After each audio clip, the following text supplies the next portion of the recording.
Già da tanto tempo la famiglia Pompei la vivea in la terra dei Lasi. L'era una stirpe de mercenari. Alla fine del 1400 Giovanni, nipote de Pompeo Pompei, filis et fratribus, fioi e fradei, le sta premiata a Venezia con il privilegio della immunità perpetua per i suoi meriti guerreschi.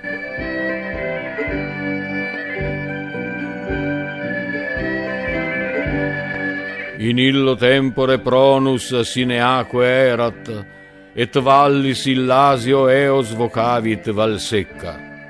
Deinde Giovanni, con i suoi bravi, radunato un gruppo di contadini illasiani, entrando da nord, la ciappala Val Tramigna per la sua abbondanza de acque. I nobili costruirono un condotto per portare l'acqua dai monti al loro palazzo.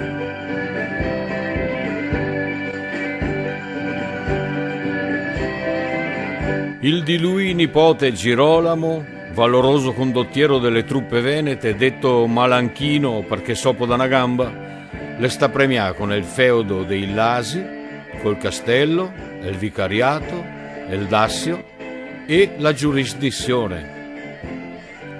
Poco la partenza di Napoleone e la venuta dei tedeschi le diventa conte dell'impero austriaco. I guerrieri della famiglia Pompei ostentavano ferocia e crudeltà anche nella vita civile, come in battaglia.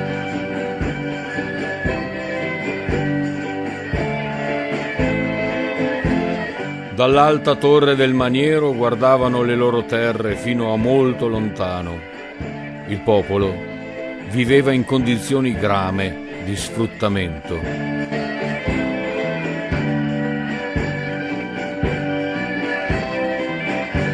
Il grano aumentava di prezzo e i molini sul Tramigna erano tutti in mano ai Pompei. La povera gente impastava pane con segale e miglio, patendo per fame, malattie, inverni rigidi, inondazioni e guerre.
quante baruffe che ha fatto la gente, quante battaglie è sta fatto per niente, dai signori Pompei del tempo passato alle acque costose di un ente privato, paroni che l'acqua ne fa pagar cara, gossa per gossa e casa per casa.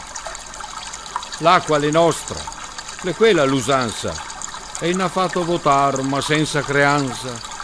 La politica furba la n'ha infenocià e l'ha fatto è il contrario di quel che in votà. L'acqua è poca, l'aria è sporca, strupemos il naso e anche la bocca.